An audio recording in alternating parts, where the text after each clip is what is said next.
Hello everyone out there.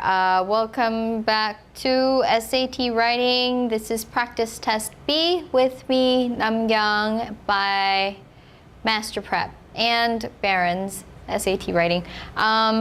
Okay, so if you checked out the Practice Test A, the entire section, you know what our whole thing is about, and I don't need to really explain to you, any of these stuff. You can just probably the best thing to do is go A, B, C, and D. But I don't think it'll be too big of a problem if you chose like A, B, D, C, as long as you understand the routine that I go through. And I am a believer of routines, doing it in doing whatever the task is in an orderly fashion, because if you get used to it, actually it'll be a part of you. So whatever you do, wherever you go, it just kind of falls into place. Of course, there can be exceptions, but what I'm trying to say is if you understand the way in which I actually follow through the questions, it'll probably help you no matter where or what test you're solving. Okay, so with that in mind, let's get started with Practice Test B, Part 1, Section 2, which is, of course, improving sentences. I do not cover the essay portion here because, of course, this is multiple choice, and the writing, perhaps, at a later time. Okay, so let's look at number 1. While walking down Market Street, that was when Clarissa sighted her old guitar in the pawn shop window. Okay, who sold her guitar? No, someone stole it. I know that's only for these days. I'm sure she pawned it herself, or I don't know. But anyway, if you look at the sentence, the first thing that you can try to do is when I first took a look at the test, because yes, I do solve them myself before I actually prepare for the lecture. What I did was while walking down this Market Street, I just said that was when. I was thinking, why are they saying that was when? They're telling us while we're doing this anyway, so we don't need that was then, that was when, whatever. So I would just simply cross this out and say, while walking down Market Street, Clarissa sighted her old guitar in the pawn shop. And of course, I'm not happy with A.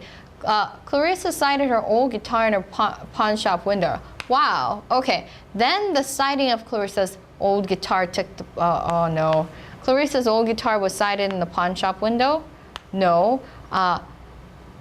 In the window of the pawn shop, her old guitar was sighted by Clarissa. Too wordy. Now, I think, if anything, you might consider why not D. But the question is, who is the focus of this sentence? And it is, of course, Clarissa. So that means that if you make Clarissa the object, like this one, here the subject is going to be the old guitar, not Clarissa. We don't want that.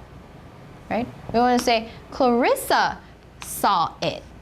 So we're going to say B is the right answer. I wish it was a little bit closer. I'm going to kind of squish into the thing. Okay? So we know that you need to always make sure what is the subject of the sentence. Okay, number 2. As a student at Penn State, where Julie grew to love history with a passion, ultimately leading to a job as a historian at the United States Library of Congress. Same thing I did with number 1 I did here. I just simply crossed out, it just doesn't make sense. As a student at Penn State, then we have to have the student there come first, right? Because it's as a student, then you should have a name of a student, but that didn't happen. So I didn't like A. B sounds, well, just by looking at Julie, okay. Where she, I didn't like. Julie's love. Now, again, what is the focus of the sentence? What is the main thing in the sentence, the subject? It's Julie, what Julie did. She loved it or grew to love it so much that she became the United States a historian at the United States Library of Congress. So it's not Julie's love that is the focus. Okay, and of course the where again, I don't like. So very easy. B is your answer. Notice some of the questions, it'll be this easy. It's the beginning questions and it's not that difficult. But also, don't try to make it difficult for yourself. It's just plain out simple, some of these things. Okay, so number 2 is B. Let's look at number 3. The letter was intended for Betsy and him, but the actual recipients of the bad news were Peter and I. So it's this whole issue with him, I, me. Is it I or me? Is it he or him? I kind of wrote outside the line. But the issue here is, how do we know? Okay. If the person, whomever, if, like for instance, if it's I, you're receiving the action, then it's going to be me. If you're kind of like separated from that action, it's going to be I. So what I mean by this is, Betsy and him. Okay, the letter was intended for Betsy and him. So who, if there's something like this in front, this goes, because what this means is that this is going to be the object that receives the action. Okay? However, if you are not at the receiving end, but you're like the subject, then you need to use I. What I mean by that is, this one, the letter was intended, it's a complete idea in and of its own. The action is being received because this is for and then him. Now, what I need you to make sure is identify whether the person is an object or the subject of a particular action that is taking place. For instance, we know it's an object. We know that this him is receiving the action. It's because it's for someone. So let's look at A. Betsy and him, but the actual recipients of the bad news were Peter and I. Now, how can we test this? We can say, can we take this and go backwards? Peter and I were the recipients of the bad news.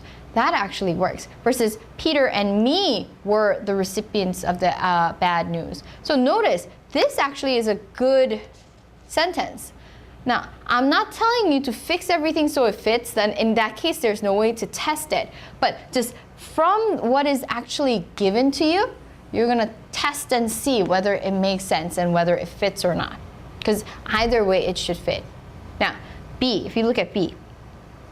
Betsy and I, but the actual recipients of the bad news were Peter and I. Notice, we said if it's for someone, that this is going to be the object. So this cannot be I. It should be me. So out. C.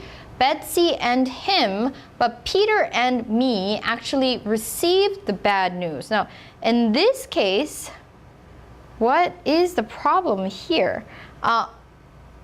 Yeah, Peter, it should be Peter and I actually received the bad news, because what is going on is this format, the original format, and this format doesn't really have a difference. Only notice the focus of this was the actual recipients is going to be the subject, but here they switch it off. And remember, we said we don't want to go too far off from the original sentence. So it might have been, maybe, but I would say I like the A better, so I'm going to say no. What about D? Betsy and, remember what we said, him.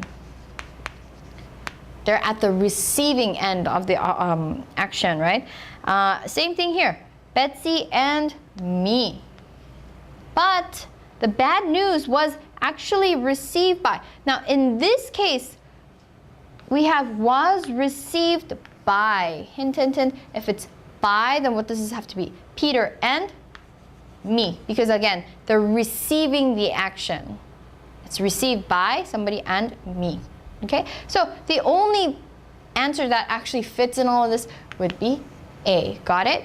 You need a little more practice, especially if you're confused with that, but it doesn't mean you're not going to get it. You will.